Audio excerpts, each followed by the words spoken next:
Bonjour à tous, dans cette vidéo nous allons tester la fonctionnalité d'intelligence artificielle de Flutterflow pour voir comment est-ce qu'on peut utiliser l'intelligence artificielle pour gagner en productivité et générer les pages de notre application. Donc pour générer des pages avec l'intelligence artificielle, vous avez deux solutions. Soit vous cliquez sur le bouton ici intelligence artificielle IA Tools en haut de votre barre de navigation, ou soit vous utilisez les shortcuts.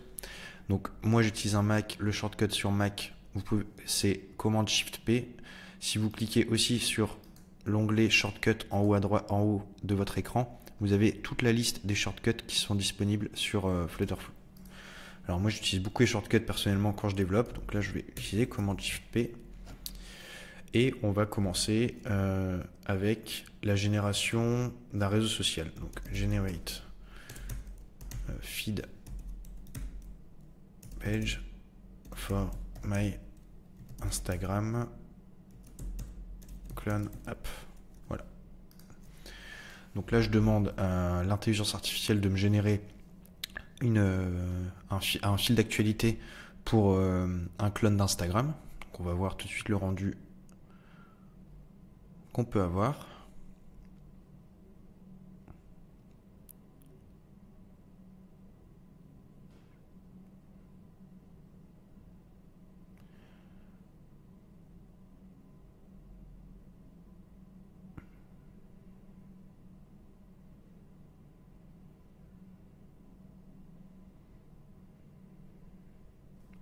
Ok, donc là, l'intelligence artificielle a terminé de générer la page. On va voir le preview.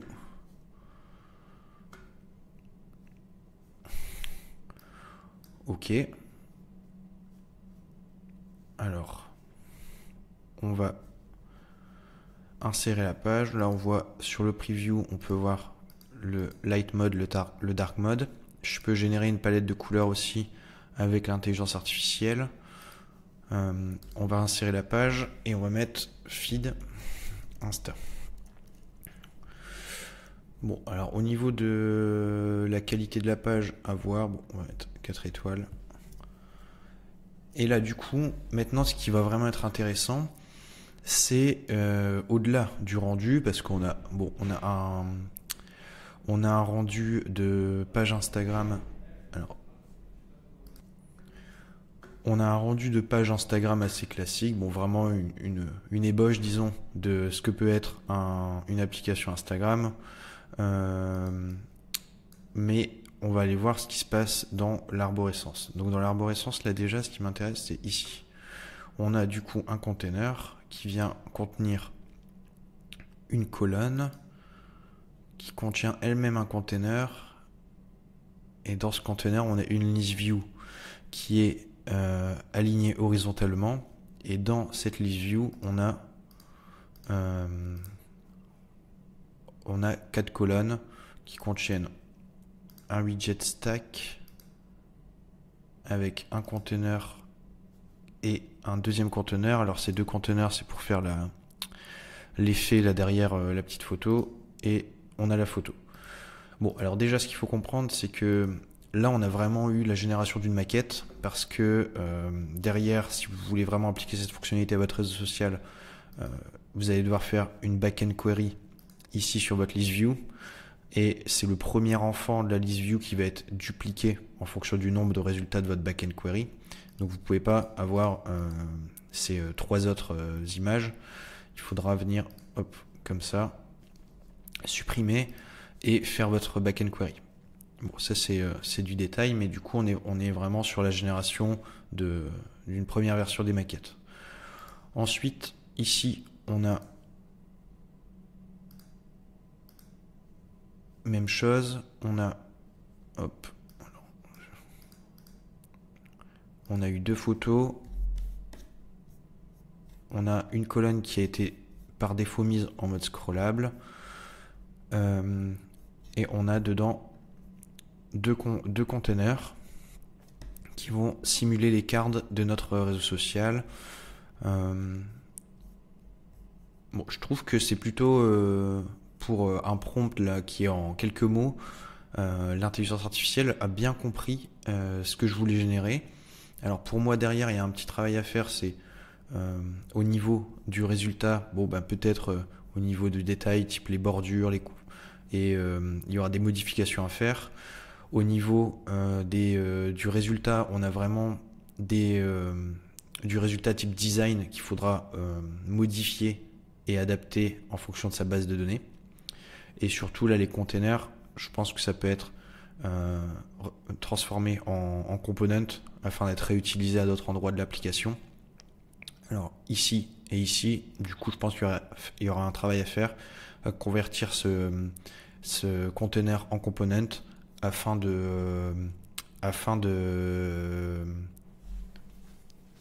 d'avoir vraiment une page qui est bien optimisée. Donc on va maintenant faire un test pour créer une seconde page. On va essayer de créer la page notification. Donc commande Shift P, generate new page. Je vais pas mettre une nouvelle page for notification in Instagram clone app. Donc je demande à nouveau à l'intelligence artificielle de générer ma page.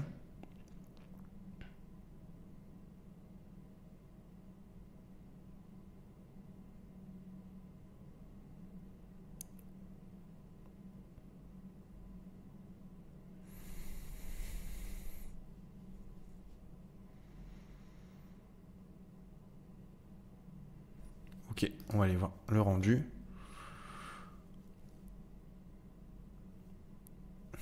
Ok, et du coup, on a ici une page qui va reprendre question Insta.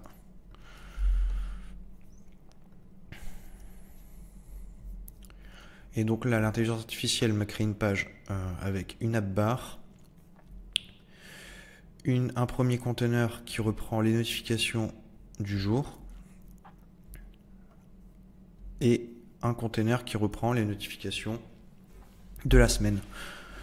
On a encore une fois, donc on a le pseudo. Je trouve qu'il a bien compris vraiment ce qu'était une page notification. Donc le pseudo et 15 autres personnes ont liké votre photo. On a vraiment, je trouve, du détail sur la précision des notifications adaptées à Instagram. Après, encore une fois, on est vraiment sur de la génération d'un visual design. On n'a pas d'action, on n'a pas de logique derrière. On va devoir retravailler toute la page techniquement parlant pour pouvoir avoir un rendu qui soit adapté à notre base de données, avoir vraiment une application qui soit fonctionnelle. Donc après, je trouve pour le coup que pour aller vite sur le fait de générer sa page notification, si on n'a pas des maquettes particulières à respecter et qu'on est assez flexible, bon, ça permet quand même de gagner du temps. Après, on va encore une fois ici potentiellement convertir certains éléments en components pour pouvoir les réutiliser. Est-ce qu'on veut des notifications scindées à la journée et par semaine, sachant que il me semble que sur Instagram, de mémoire, les notifications sont juste listées.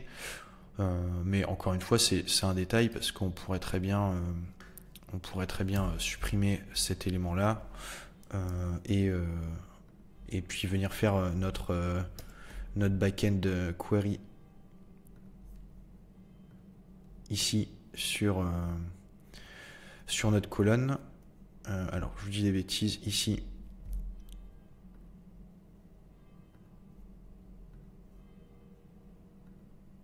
Voilà, sur cette colonne ici.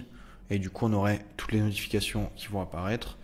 Donc, je pense que l'intelligence artificielle sur Flutterflow permet quand même de gagner du temps sur le fait de générer ces pages. Mais quand même avoir en tête que ça demande, c'est pas, enfin, pour l'instant du moins, c'est pas magique. Il faut repasser un petit peu sur la page. J'ai aussi l'impression que pour l'instant, on utilise quand même des widgets assez basiques Je voudrais, dans le sens où là je vois beaucoup container, images, colonnes, list view, bon bah c'est les widgets vraiment de base de Flutterflow, mais je voudrais tester autre chose avant de terminer la vidéo. Donc je crée une nouvelle page, Generate Tinder page with swipe. Là, je voudrais voir si l'intelligence artificielle est capable d'aller chercher des widgets un peu plus complexes. Dans Flutterflow, on va avoir un widget qui s'appelle Swipeable Widget.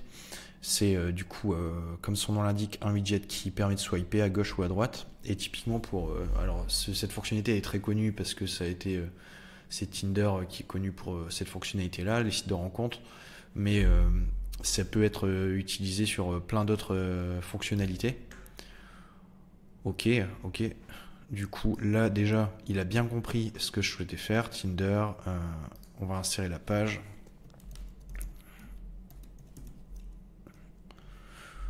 Hop. Maintenant, on va aller voir ce qui s'est passé dans notre page. Donc sur le widget, sur l'arborescence, on a la barre. On a ici un container qui reprend un stack widget. Ok. Alors du coup, il n'a pas compris que je voulais mettre le widget swipeable. C'est ce widget ici. Hop. Si je casse, ok.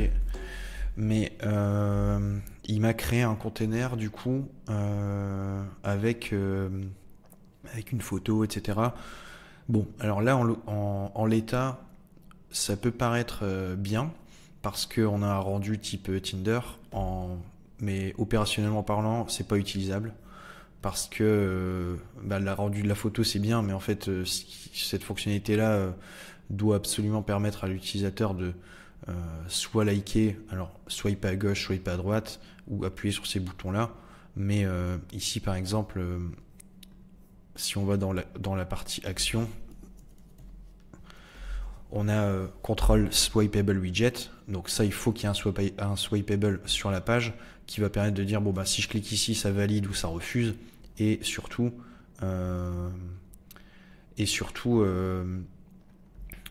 eh bien, il faut que là, l'utilisateur, s'il swipe à gauche ou à droite, ça fonctionne. Donc là, ce ne sera pas le cas. Mais en tout cas, ça peut nous donner une idée du design à intégrer si on commence sur ce type d'application. Bon, bah, au moins, on a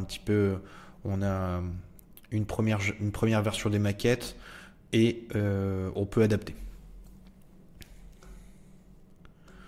Donc là, pour résumer la vidéo, on a essayé de générer un feed Instagram avec l'intelligence artificielle. Donc là, j'ai pas du tout touché au résultat. On a ce résultat-là qui est plutôt propre pour un prompt qui fait une phrase. Ce qu'on a remarqué, c'est qu'il génère vraiment la page en mode design, donc il va dupliquer les containers dans les rows. Il faudra les supprimer pour faire les back-end query parce qu'on n'a que un élément. Parce que quand on fait une back-end query sur une list view ou sur une colonne, ça duplique en fonction du nombre de résultats le premier enfant. Donc ici, si on a 5 résultats, ça va dupliquer la colonne 5 fois. Ça génère pas des components, donc ça génère vraiment les colonnes. Donc si on veut le transformer en component, eh bien il faudra le transformer, adapter la page. Même chose pour le feed. Au niveau de la page de notification, même chose. Il a généré un design plutôt propre, mais même retour. On va avoir besoin d'adapter au niveau de la backend query et des components. Et sur la partie Tinder, on a une page qui est plutôt propre, mais qui n'est pas techniquement utilisable parce qu'en fait, il nous a généré tout un design avec le conteneur qui contient un widget stack sur lequel est superposé une image, un autre conteneur et une colonne. En soi, ça peut paraître joli comme ça, mais la fonctionnalité qui va permettre à l'utilisateur de swiper à gauche ou à droite n'est pas là. Donc en fait, ce qui va se passer, c'est qu'on va juste tout simplement supprimer ce conteneur et ajouter le widget swipeable. Mais alors pour moi, mon avis du coup, c'est vraiment que la fonctionnalité d'IA, c'est une superbe fonctionnalité. Elle a beaucoup de potentiel et je pense que il faut laisser le temps à Flutterflow de développer plusieurs mises à jour. Mais dans les prochaines... Enfin, je pense que l'avenir du développement, que ce soit mobile ou autre, ça sera vraiment d'utiliser l'intelligence artificielle pour aller vite, pour gagner en productivité et faire des apps toujours plus puissantes. Pour l'instant, je pense qu'il y a quand même pas mal de choses à améliorer, mais j'ai hâte de voir les prochaines mises à jour. Merci d'avoir regardé cette vidéo, n'hésitez pas à me poser vos questions en commentaire.